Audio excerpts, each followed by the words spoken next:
Davis. Oh, it's an on goal. It's in. That's gone over the line. Yes, indeed. Pelatih Filipina U23 akui skuad Garuda Muda unggul segalanya. Bukti kelebihan taktik Gerald Vandenberg di timnas Indonesia U23. Patrick Kluivert jadi saksi perjuangan Garuda Muda lawan Filipina. PSSI dituntut sanksi pelaku cedera oleh Romi. Assalamualaikum warahmatullahi wabarakatuh. Salam olahraga. Pelatih Filipina akui Garuda Muda unggul segalanya. Terbukti taktik Gerald Vandenberg. Patrick Kluivert jadi saksi Garuda Muda melawan Filipina. Dan yang terakhir, PSSI dituntut pelaku cedera oleh Romani. Coba kita saksikan bersama ya.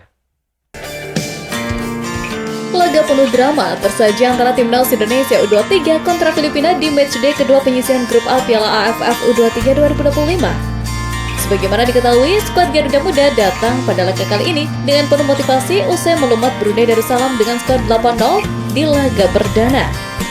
Sementara Filipina U23 tak kalah percaya diri lantaran berhasil membungkam kesombongan Malaysia.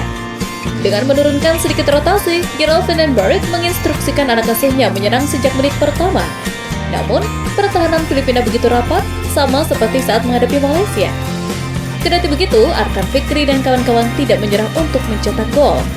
Pelatih Filipina U23 Gerald Peterson mengaku tidak gentar dan bahkan bersemangat lantaran bisa menguji kemampuan anak asuhnya melawan tim yang kuat seperti Garuda Muda. Terlepas dari hasil laga, pelatih berusia 42 tahun tersebut menyadari bahwa mentalitas mempengaruhi segalanya. Menariknya, McPherson tak menampik bahwa timnas Indonesia U23 lebih unggul segalanya. Hal itu tak terlepas dari banyaknya pemain berpengalaman yang menjadi andalan Gerald Vandenberg. Bahkan, Jens Raven yang begitu tajam juga mendapat sorotan lebih. Mereka memiliki beberapa pemain yang pernah bermain di level timnas senior. Mereka juga bermain di kandang. Mereka juga terlihat dilatih dengan sangat baik, ujar McPherson. Sementara itu, Gerald Vandenberg sendiri mengakui lebih memilih respect pada laga kali ini. Filipina dianggap sebagai lawan yang kuat hingga dirinya tetap menurunkan pemain terbaik. Usai drama 90 menit terjadi, Gerald Vandenberg menegaskan akan kembali fokus menatap laga pamungkas. Skuad Garuda Muda bakal menghadapi Malaysia yang sekaligus menjadi laga bergengsi untuk membungkam kesombongan negara tetangga tersebut. 1. Bermain menyerang. Hal pertama yang terlihat dalam style melatih Gerald Vandenberg di timnas Indonesia U23 adalah dirinya menerapkan konsep permainan menyerang dalam tim. Pelatih berusia 61 tahun tersebut menggunakan pakem 4-3-3 yang menjadi ciri khas taktik total football milik Belanda. Taktik tersebut sudah menjadi ciri khas Gerald Vandenberg sejak menjadi pelatih.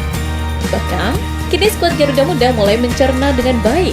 Para pemain seperti Raihan Hanan, Roby Darwis hingga Ahmad Maulana begitu fleksibel menerapkan perannya. Seperti memiliki sayap bayangan, kelebihan ketiganya sebagai pemain serba bisa dapat dimanfaatkan Gerald Vandenberg dengan baik. 2. Lini tengah sebagai dapur pacu serangan. Dalam formasi 4-3-3 yang diterapkan oleh Coach Gerald, lini tengah yang dikomandoi oleh Arkan Fikri dituntut untuk menjadi inisiator permainan yang mana aliran-aliran bolanya menjadi penentu alur serangan. Sejatinya, pakem serangan yang dimainkan oleh Coach Gerald di timnas U23 sendiri cenderung simpel.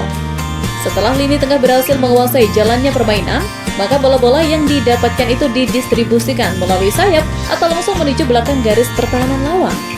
Dalam permainan tersebut terlihat jelas jika sayap serang milik timnas U23 memegang peranan penting dalam proses merobohkan pertahanan tim musuh.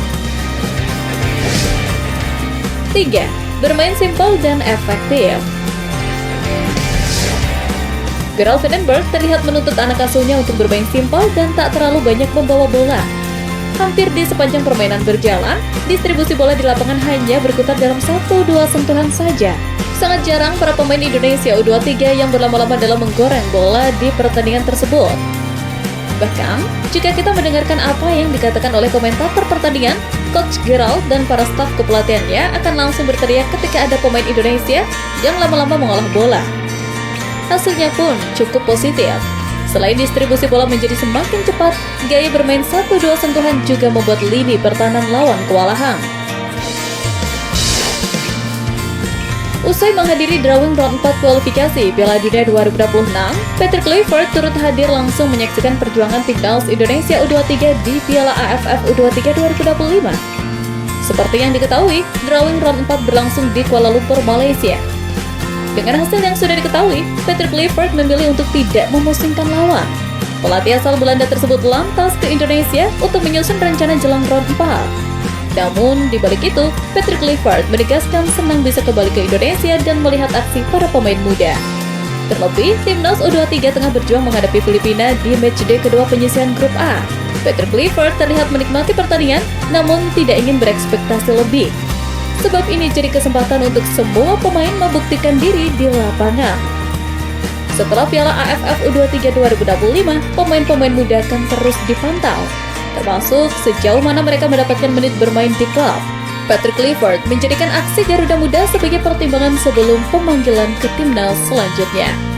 Mereka harus melanjutkan perjuangan. Saya sangat bahagia untuk melihat mereka secara langsung. Ini yang akan kami pantau agar mereka bermain sebanyak mungkin di laga kompetitif, ujar legenda Barcelona itu. Ini bisa jadi ajang untuk Patrick Kluivert melakukan seleksi untuk pemain-pemain yang pantas berada di timnas senior. Hal tersebut cukup rasional karena timnas U23 Indonesia berada satu tingkat di bawah skuad Garuda.